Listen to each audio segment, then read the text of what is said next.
Allez, c'est parti. Aujourd'hui, Al-Kashi.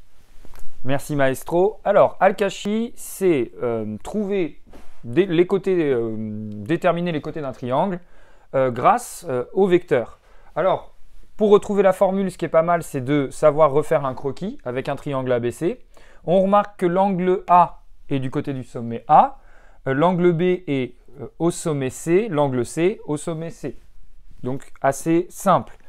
Attention, pour bien déterminer les côtés A, petit B, petit c, il faut être toujours côté opposé à l'angle de la même lettre majuscule. Ok, c'est important ça. Donc une fois qu'on est dans ce contexte-là, comment est-ce qu'on retrouve la formule d'Al-Kashi? Eh bien, il faut se souvenir d'une formule qu'on a déjà vue dans une autre vidéo, qui est précédente dans le cours. C'est la formule de l'identité remarquable avec le moins. Hein, c'est comme si on avait A moins B, le tout au carré, et on se souvient qu'on retrouve ça lorsqu'on développe. Alors, comment comprendre la formule d'Al-Kashi avec le côté petit a? C'est ce qu'on va expliquer là dans cette vidéo. Il faut se souvenir que A, c'est la distance BC. Alors attention, dans des exercices, on n'a pas forcément les mêmes lettres au niveau des côtés. Ça, il faut réussir à transposer.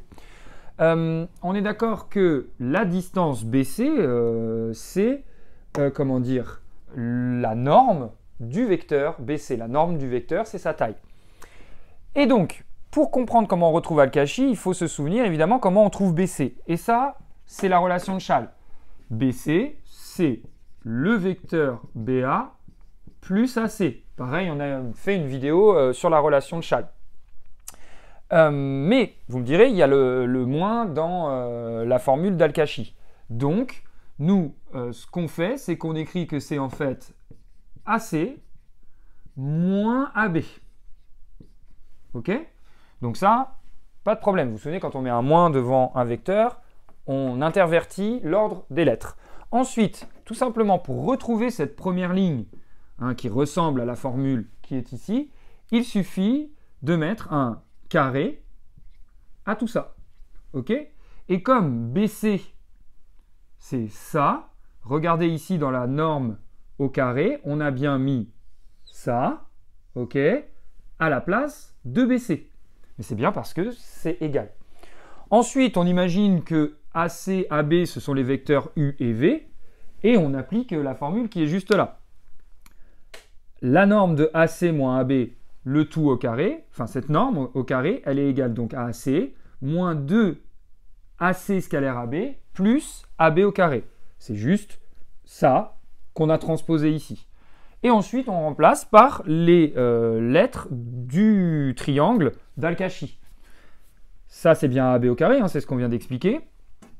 On a bien AC qui est B au carré, hein, on le voit ici. On a bien C au carré qui est AB au carré, donc tout va bien.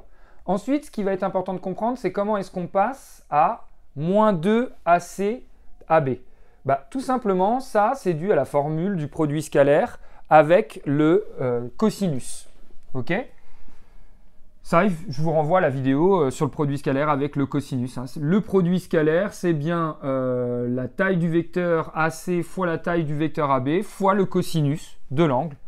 Et à la fin, on obtient la formule d'Al-Kashi pour le côté A. Amusez-vous à retrouver les formules d'Al-Kashi pour le côté C et le côté B. Attention, un indice, c'est que vous remarquez ici, on n'a que du B, que du C quand on cherche A. Bah, quand vous chercherez B, vous aurez A et C dans la formule. Et quand vous chercherez C, vous aurez A et B dans la formule. Voilà. Une dernière chose, merci maestro. On remarque aussi que si l'angle A était égal à pi sur 2 ou à 90 degrés, le cosinus de 90 degrés ou pi sur 2, vous vous souvenez, est égal à 0. Donc tout ça disparaîtrait et on retrouverait la formule de Pythagore. Hypoténuse au carré est égale à la somme des carrés des deux côtés.